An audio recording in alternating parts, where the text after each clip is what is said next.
How to access archived chats in ChatGPT.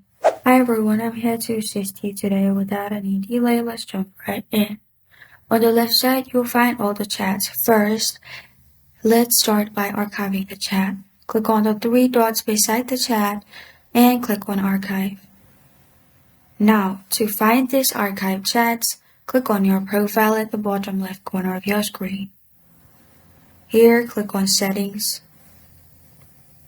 In Settings, click on Data Controls. You'll find Archive Chats in here. Click on Manage.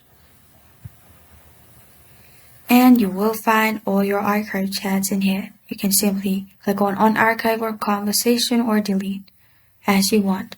And this is how to access archive chats in ChatGPT.